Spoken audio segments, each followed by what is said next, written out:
सोलापूर महापालिका निवडणुकीसाठी उमेदवारी अर्ज भरण्यासाठी अवघा 1 दिवस कालावधी राहिला आहे।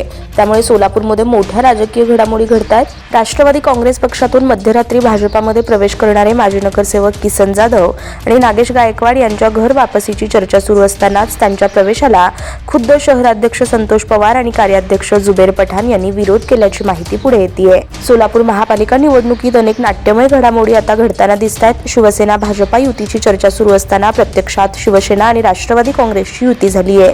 या युतीमध्ये दोन्ही पक्षांनी 50-50 असा जागा वाटपाचा फॉर्म्युला ठरवलाय। त्यामुळे शिवसेना आणि राष्ट्रवादीने एकत्र येऊन भाजपापुढे आव्हान उभे करण्याचा प्रयत्न केलाय, तर दुसरीकडे भाजपाच्या अंतर्गत वादामुळे प्रचंड अडचणीत सापडलेला दिसतोय। आमदार विजयकुमार देशमुख यांनी कोठे समर्थकांना जागा सोडण्यासाठी स्पष्टपणे नकार दिलाय। खुद्द मुख्यमंत्री देवेंद्र फडणवीस यांची विनंती आमदार देशमुख यांनी धुडकावून लावली आहे, तर गोरे यांच्या कार्यपद्धतीवर तीव्र नाराजी व्यक्त केली आहे। आमदार सुभाष देशमुख यांनी प्रभाग क्रमांक 22 मधून शीतल गायकवाड यांना मंत्री चंद्रकांत पाटील यांच्यासमोर महापालिकेची उमेदवारी जाहीर केली होती। मात्र त्याच प्रभागातील राष्ट्रवादी काँग्रेसचे माजी नगरसेवक किसन जाधव यांनी सांगितलं, नागेश गायकवाड यांनी पक्षात प्रवेश केल्यानं निष्ठावंतांनी तिकीट न दिल्यास आत्मदहनाचा इशारा दिलाय। दोन्ही देशमुखांनी निष्ठावंत कार्यकर्ते ज्या पक्षात जातील त्यांना निवडून आणण्यासाठी त्यांच्यापणे पाठीशी खंबीरपणे उभे राहू असं देखील सांगितलं आहे।